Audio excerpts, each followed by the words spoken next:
Bonjour à toutes et à tous, bienvenue dans ce nouveau numéro du Dictionnaire Digital.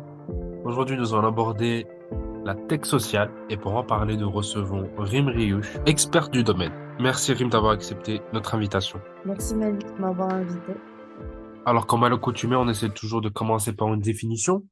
Qu'est-ce que la tech sociale?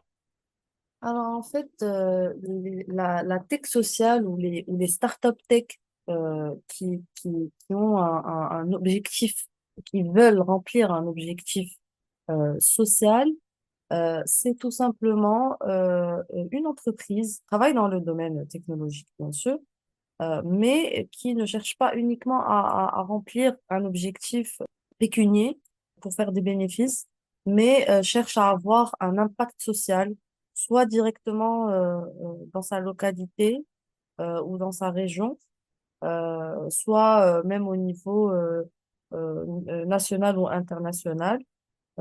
C'est généralement voilà des personnes qui ont cherché des qui ont soit cherché soit déjà réussi à déterminer une problématique sociale et à laquelle ils cherchent à répondre avec leur projet. Alors, est-ce que vous pouvez nous donner des exemples un peu plus précis de ce genre d'entreprise, de ce genre de tech sociale? Oui, bien sûr. Alors, il y a plusieurs exemples au Maroc de projets qui répondent à ça.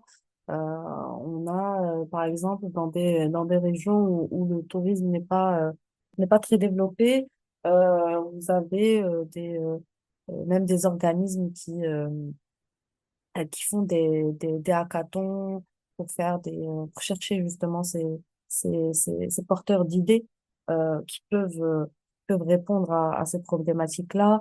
Et donc, comme je disais, dans l'exemple du tourisme, vous avez des ingénieurs, des développeurs qui vont justement développer une solution avec pour objectif d'améliorer ou l'attractivité de leur région ou de leur localité. Par exemple, j'ai pu aussi euh, échanger avec une jeune enseignante au niveau de Bni Mellal et qui a observé que le niveau des jeunes des lycées scientifiques de sa ville euh, était assez bas. Donc, elle est partie à la rencontre de ces jeunes pour justement essayer de comprendre les raisons pour lesquelles leur niveau ne volait pas très haut. Et elle a compris que justement, ils n'arrivaient pas à s'exercer, ils n'arrivaient pas à pratiquer euh, tout ce qui est physique-chimie. Et on sait très bien qu'il y a aussi le manque de ressources dans les lycées peut créer ces raisons-là aussi. Donc, elle a pensé à fabriquer un casque de réalité virtuelle où les jeunes peuvent s'exercer dans des TP à travers ces casques. Et elle a vraiment accompagné en fait les jeunes dans cet exercice-là. Et ça peut être une réussite. Il y a beaucoup de jeunes qui ont justement, grâce à ces outils technologiques, reprennent même carrément l'intérêt pour ces matières scientifiques. Alors, vous avez dit auparavant que ces entreprises n'ont pas de but, en tout cas, leur seul objectif n'est pas le côté pécunier. Est-ce que il est difficile d'allier justement le social aux réalités économiques et donc faire survivre ces entreprises qui, ok, ont un but noble et social, mais peut-être délaissent aussi le côté fondamental d'une entreprise qui est répondre à une demande, répondre à des logiques de marché. Non, pour moi, pas du tout. Ça n'est pas une chose qui est difficile. Au contraire, il faut encourager de plus en plus les startups à intégrer dès le départ, dans la construction de l'idée, dans le prototypage, euh, etc.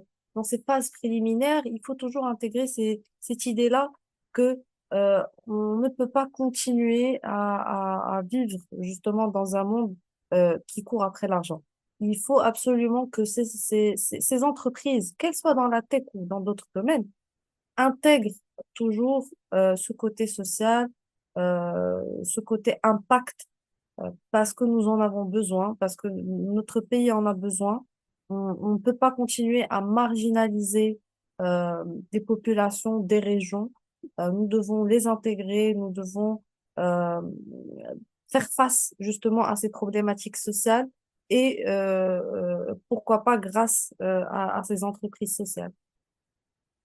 Et selon vous, est-ce qu'il y a des moyens d'encourager ces différentes entreprises, que ce soit d'un point de vue privé, mais aussi d'un point de vue public? Est-ce qu'il y a des mesures que le gouvernement peut entreprendre, des mesures régionales, des mesures de façon plus locale?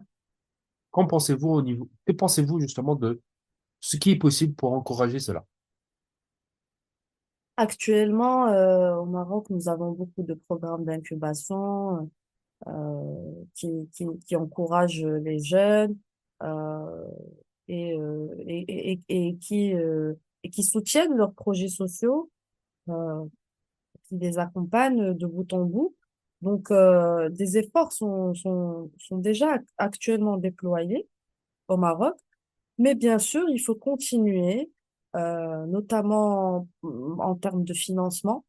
Il est vrai qu'il est assez difficile d'obtenir du financement, mais que ça n'est pas uniquement relatif aux entreprises sociales, mais peut-être que ça l'est encore plus pour elles. Donc, effectivement, il faudrait développer davantage l'arsenal d'accompagnement et de soutien financier de ces entreprises sociales. Mais effectivement, il manque quand même ce statut, on va dire, juridique de l'entreprise sociale qui viendrait idéalement renforcer sa place et le rôle qui est très important qu'elle remplit dans la société aujourd'hui. Et puis donc, il faut aussi prendre en compte que ces entreprises sociales desquelles on parle remplissent un double rôle qui est à la fois technologique et à la fois social. Et il faudrait donc continuer sur cette voie-là. Nous sommes dans la voie de la digitalisation, nous sommes dans la voie de la tech. Donc, il faut encore plus d'encouragement dans ce sens. Si aujourd'hui un entrepreneur marocain veut se lancer dans ces entreprises de tech sociale, est-ce qu'il y a un moyen d'y parvenir, de se faire financer? Alors, écoutez, il y a toutes sortes de programmes, que ça soit au niveau national, que ça soit l'initiative nationale pour le développement humain, que ça soit le programme El Fikra avec Africa. Vous avez aussi des programmes qui sont lancés par le Technopar, par les centres régionaux d'investissement.